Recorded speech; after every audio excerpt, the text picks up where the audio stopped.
Informasi selanjutnya, Lintang dan juga saudara, di sela waktu sebagai abdi negara, seorang anggota Brimob Polda Gorontalo mengembangkan usaha arang briket di Kabupaten Gorontalo yang diekspor ke Asia hingga ke Eropa. Selain dapat meningkatkan perekonomian, usaha arang briket ini juga membuka lapangan pekerjaan.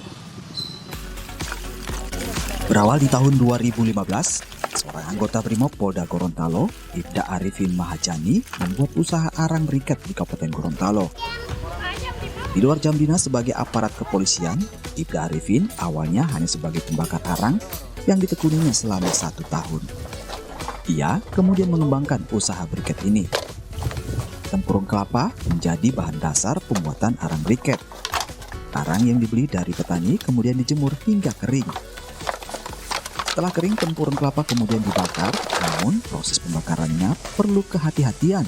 Lantaran saat pembakaran tidak boleh terlihat api yang membesar, karena seluruh tempurung akan hangus terbakar menjadi abu.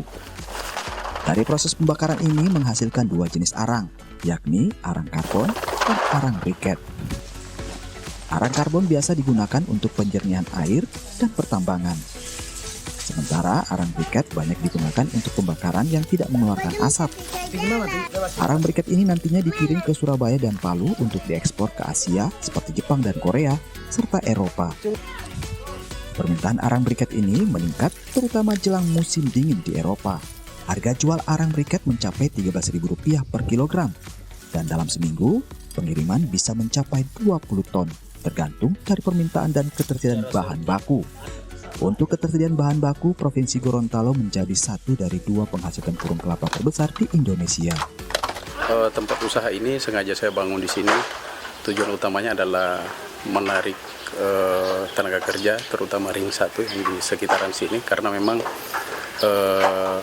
lapangan kerja yang kita bentuk ini tidak lain dan tidak bukan untuk menyerap tenaga kerja yang nganggur di sekitaran daripada lokasi pekerjaan. Untuk tujuan ekspor, kalau kita pengiriman awalnya hanya ke Manado dan Sulteng. Kemudian di sana mungkin masih diolah lagi ke Surabaya. Dari Surabaya ke sebagian besar ke Eropa, ke timur dan timur tengah. Untuk produksi mingguan kami bisa di posisi 20 ton.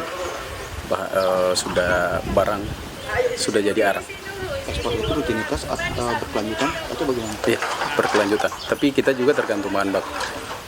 Karena fluktuatif tergantung harga kopra. Kalau kopranya agak mahal akan berpengaruh terhadap bahan baku yang masuk, karena akan banyak orang yang menjual dalam bentuk tempurung. Kalau misalnya dia kopranya turun, kemudian harga kelapa di pabrik kelapa bijinya mahal, orang lebih baik masuk ke pabrik, jadi untuk bahan baku akan berkurang.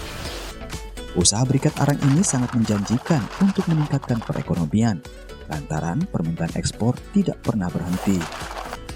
Ibda Arifin Mahajani telah membuka 2 tempat usaha arang briket di Kabupaten Gorontalo dan Kabupaten Pohuwato, dengan mempekerjakan sekitar 45 orang tenaga kerja. Agus Diar, Kompas TV, Gorontalo.